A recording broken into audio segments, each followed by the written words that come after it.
ආයුබෝවන් සියලු දෙනාටම අපි අද ගොඩක් කට්ටිය අපෙන් බලාපොරොත්තු වෙච්ච රෙසිපි එකක් තමයි අපි ගේන්න හදන්නේ. ගොඩ දවසක ඉඳන් අපි කතා කරන ගොඩක් කට්ටිය මගෙන් අහනවා මේ ෆලූඩා රස අයිස් පැකට් එක අපි හදන්නේ නැද්ද කියලා. ෆලූඩා රස කියන රෙසිපි එක ගොඩක් කට්ටිය ඉල්ලුවා. ඉතින් මම තීරණය කළා මේ වීඩියෝ එකෙන් අපි ෆලූඩා රස රෙසිපි එක ඔයගොල්ලන්ට ගේන්න. මොකද අපි රෙසිපි ගොඩක් කියලා දුන්නා. ගොඩක් කට්ටිය ව්‍යාපාරේ පටන් ගන්න තියෙනවා. බොහොම සන්තෝෂයි. කමෙන්ට් එක බැලුවම මාර සන්තෝෂයක් තියෙන්නේ. ඇත්තටම ඒ වගේම තමයි කතා කරන ගොඩාක් කට්ටිය කියන්නේ ස්තුති කරන එක හැමතිස්සෙම. ඉතින් හරිම සන්තෝෂයි. සෑහෙන පිරිසක් පටන් අරගෙන තියෙනවා. ඉතින් ගොඩක් සන්තෝෂයක් තියෙනවා මට ඇත්තටම. ඉතින් මම හිතුවා දැන් හැමදේම ඉල්ලන හින්දා ෆලූඩා රෙසිපි එක ඔයගොල්ලන්ට කියලා දෙන්න. මේකනොත් ඔයගොල්ලන්ගේ ව්‍යාපාරයට අලුත් ප්‍රොඩක්ට් එකක් එකතු කරගන්න පුළුවන්.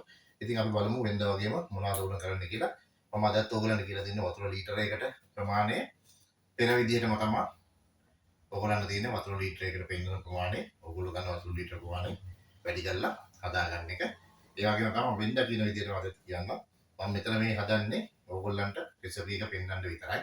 මේ පාවිච්චි කරන භාජන නෙමෙයි පාවිච්චි කරන්න ඕනේ කියලා මම දන්නවා දැන් මගේ channel එක බලන කට්ටිය ගොඩක් දැනුවත්.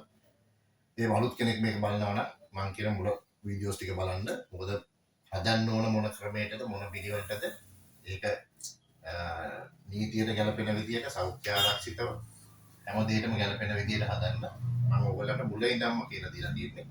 කවුරු හරි අලුත් කෙනෙක් ඉන්නවා නම් මුල වීඩියෝස් ටික බලන්න. එහෙම නැත්නම් වෙනද වගේම තමයි ඔයගොල්ලෝ දන්නවා. ගොඩක් කට්ටිය මට කතා කළා. මම ඕන වෙලාවක ඔයගොල්ලන්ගේ ප්‍රශ්න වලට උත්තර දෙන්න. ලෑස්ති කතා කරන්න. එතකොට අවශ්‍ය නම් මම මුලින් ඉඳන්ම කියලා දෙන්න. ආයි කරන්න ඕන අවශ්‍ය දේවල් ටික. මෙන්න වගේම තමයි කිරි රෙසිපි එකට අපි දීපු ඉන්ග්‍රීඩියන්ට්ස් එක තමයි මේකට අපි ගන්නෙ. සීනි ග්‍රෑම් 200යි, CMC ග්‍රෑම් 1යි, ලුණු ග්‍රෑම් 2යි, සෝබේට් සුළු ප්‍රමාණයක්, තේ හැඳි කාලකට වඩා අඩුවෙන් ගත්තාම හොඳයි. ඒක තමයි කිරි ෆ්‍රෙෂ් මිල්ක් එකකින් මිලිලීටර 50යි. ඊට අමතරව අපි පාවිච්චි කරනවා මේ රෝස් සිරප් එක. මේක තමයි ෆලූඩා එකේ මේන් ඉන්ග්‍රීඩියන්ට් එක වෙන්නේ. මම ඒකෙන් මම ගත්ත ප්‍රමාණය තියෙනවා ලීටරයකට ග්‍රෑම් 100ක් වගේ ගත්තා ප්‍රමාණවත්. ඒ වගේම තමයි අවශ්‍ය නම් කලරින් පාවිච්චි කරන්න පුළුවන්. මම කියලා තියෙනවා කලරින් අවශ්‍ය නම් විතරයි පාවිච්චි කරන්න ඕනේ. මොකද කලරින් භාවිතා කරන්නේ පාට ගන්න අවශ්‍ය නම් විතරයි. ඒ හින්දා කලරින් ඔයගොල්ලන්ට අවශ්‍ය නම් පාවිච්චි කරන්න. එහෙම නැත්නම් පාවිච්චි කරනවා කියලා ප්‍රශ්නයක් නැහැ. මොකද මේක හැදුවට පස්සේ ඔයගොල්ලන්ට මේ පාටේ ප්‍රශ්නයක් තියෙනවා නම් ඒකට කලරින් පාවිච්චි කරන්න කිසි ගැටලුවක් නැහැ. හරි අපි වෙනද වගේම පටන් ගමු. මම ආයි කියන්න මේ කරන්නේ සාම්පල් එකක් ඔයගොල්ලෝ රෙසිපි එක පෙන්නන්න. නමුත් මේ භාජන නෙමෙයි භාවිතා කරන්න ඕනේ. ඔයගොල්ලෝ දන්නවා. ඒකට භාවිතා කරන්න ඕනේ ගොඩක් හැමදේටම සුදු යකඩ භාජන. ඒ හින්දා ඔයගොල්ලෝ ඒව පාවිච්චි කරන්න. මෙතන මම මේ ඔයගොල්ලන් රෙසිපි එක විතරයි පෙන්නන්නේ. අපි වෙනද විදිහම තමයි අපි සීනි ටික සීනි ග්‍රෑම් 200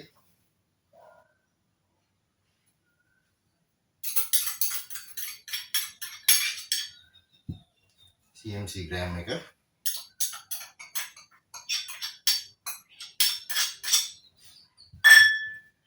ලුණු ග්‍රෑම් 2 වගේම සෝබේට් ඒ හැටි කාලකට අඩුවෙන් ලීටරයකට පාවිච්චි කරන්න. කාලකට අඩුවෙන් සාමාන්‍යයෙන් ලීටර්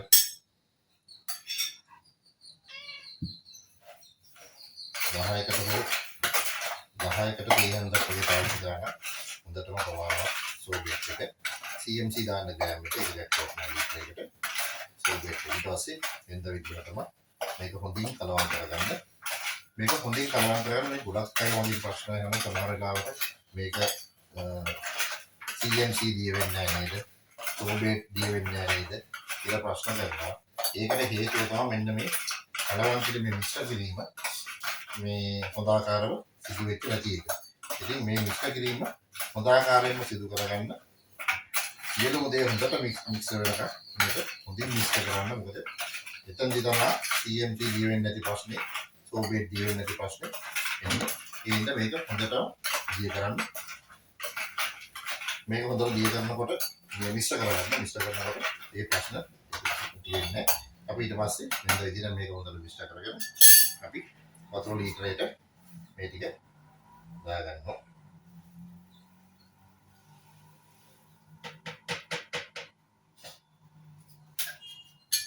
ඊට පස්සේ මේක වෙන විදිහටම හොඳට මිශ්‍ර කරගන්න. මේ සෝබේ CMC සියල්ල හොඳින් දිය වෙනකම් හොඳට මිශ්‍ර කරගන්න.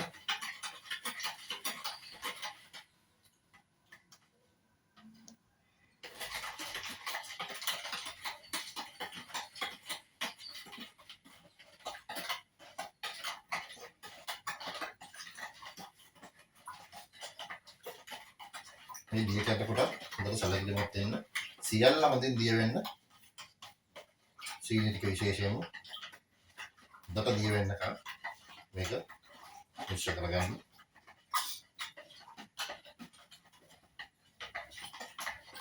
මේ ටික හොඳට දිය වුණාට පස්සේ වෙනද විදියෙන් තමයි මම හැමතිස්සෙම මතක් කරන විදිහට මේක හොඳින් පෙරා ගන්න ඕනේ. මොකද තියාගන්න මම හැමතිස්සෙම කියනවා වගේ මේ මම ඔයගොල්ලන්ට පෙන්වන්න හදන එකක් විතරයි. ඒ හින්දා භාවිතා කරන වාදන ගැන සැලකිලිමත් වෙන්න. මම කලින් සඳහන් කරලා තියෙන වාදන ඇරෙන්න වෙන කිසිවක් පාවිච්චි කරන්න එපා. මේ සියල්ල මේ මම හදන්නේ ඔයගොල්ලන්ට රෙසිපි එකක් පෙන්වන්න විතරයි. ඉතින් අපි සියල්ල දිය කරගත්ත වෙනද විදිහටම දැන් අපිට තියෙන මේක රත් කරගන්න.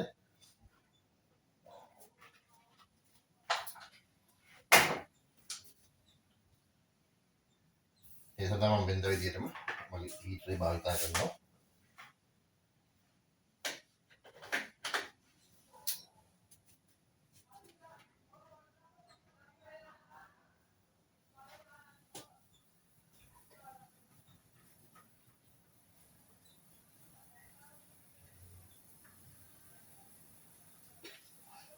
පොඩි ප්‍රමාණයක් නිසා හීටරෙන් ඉක්මනට රත් වෙනවා. මේක යන්තම් රත් වෙගෙන යනකොට තමයි අපිට හොඳට ගන්නකොට පේන්න හොඳට හීටරේ ප්‍රමාණය නිසා ඉක්මනට රත් වෙනවා. මේ යන්තම් රත් වෙගෙන යනකොට අපි මේකට ඉරි ටික එකතු කරගන්නවා.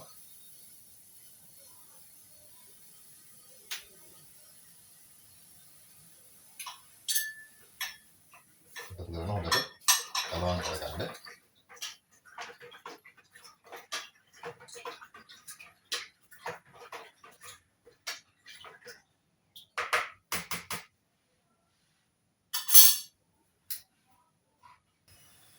මේක රත් වෙගෙන එන්නේ.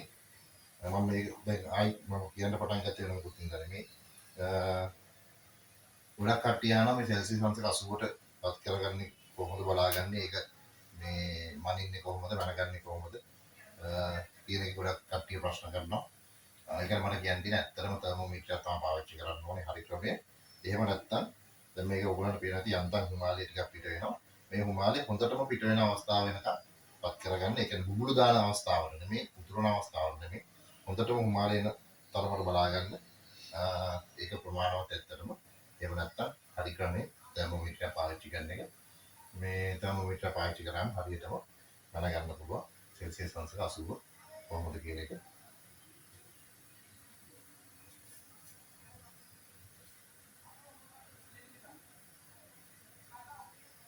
ඔයගොල්ලන්ට තියෙන ප්‍රශ්න ඕන එකක් යොමු කරන්න. මම ඒකට පුළුවන් ප්‍රමාණය මම උත්තර දෙනවා. මාත් එක්ක කලින් සම්බන්ධ වෙච්ච කට්ටිය දන්නවා. මම පුළුවන් හැටි හැම වෙලාවකම පිළිතුරු සැපයුවා. කරන්න තියෙන උදව් හැම එකක්ම කළා. මම ඉදිරියේදී ඊළඟට වීඩියෝ එකක් කරන්න බලාපොරොත්තු වෙනවා. දැන් මේ පළුඩා මේකට අමතරව ඊට පස්සේ මම බලාපොරොත්තු වෙනවා අපේ භාණ්ඩ ලබා ගන්න තැන් අමුද්‍රව්‍ය. එතකොට අපේ මේ සීල එක වගේ දේවල් ලබා ගන්න පුළුවන්. මිලදී ගන්න පුළුවන්. මොන තැන් වලින්ද කියලා මම මේ තැන් වලටම ගිහිල්ලා පුළුවන් මොකද ඒ ආයතන ඇතුළට ගිහිල්ලා හෝ ආයතන වලට ගියේ ඉඳගෙන හරි වීඩියෝ එකක් කරලා ඔයගොල්ලන්ට දාන්න බලාපොරොත්තු වෙනවා. මොකද ගොඩක් කට්ටිය අහනවා කොහෙන්ද මේ බඩු ගන්නෙ? කොහෙන්ද මේ අවශ්‍ය අමුද්‍රව්‍ය ගන්නෙ?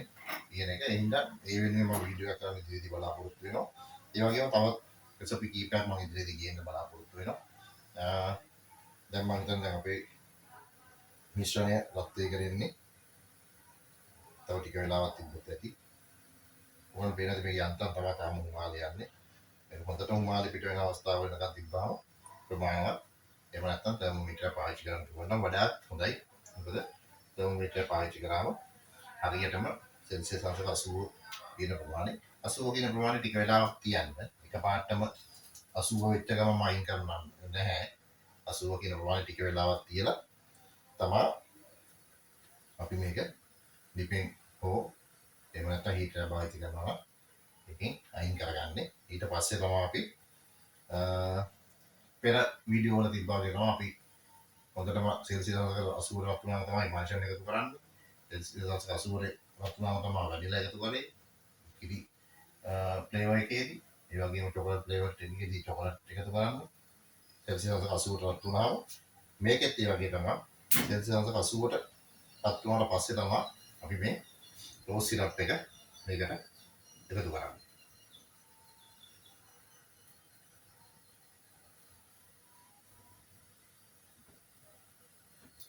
ගොඩක් කට්ටිය ප්‍රශ්න යොමු කරලා තිබ්බා. මම ඒවට පුළුවන් ආකාරයෙන් පිළිතුරු දුන්නා. මම හිතන්නේ දැන් අපි හරි ප්‍රමාණයට ඇවිල්ලා තියෙනවා. දැන් මේක හොඳටම පුදුමාලේන ප්‍රමාණයට ඇවිල්ලා තින්නේ. එහෙනම් මේක දැන් මේක අපි හීට්ෙන් අයින් කළා. හීට්ෙන් ඉවත් කරගත්තා. ඊට පස්සේ අපි මේකට අපි රෝස් සිරප් එක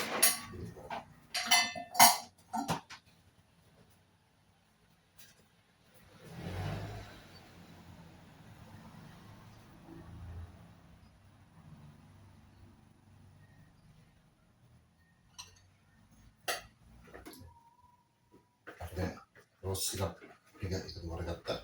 එකතු කරගත්තා කලවම් කරගත්තා පස්සේ දැන් ඔයගොල්ලන්ට පේනවා ඇති මේකේ හොඳ වර්ණයක් තියෙනවා.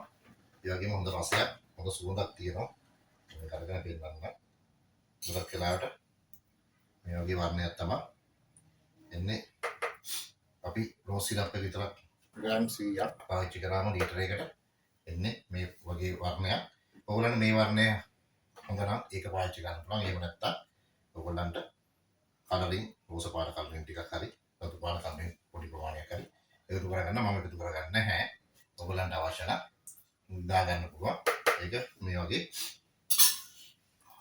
පොඩ්ඩක් කලරින් ටික අරගෙන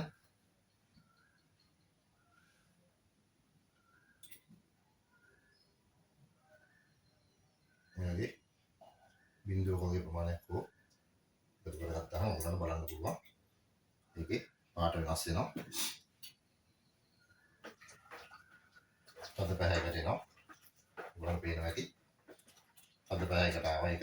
එතකොට හොඳ සුවඳක් තියෙනවා. හොඳ රසයක් තියෙනවා.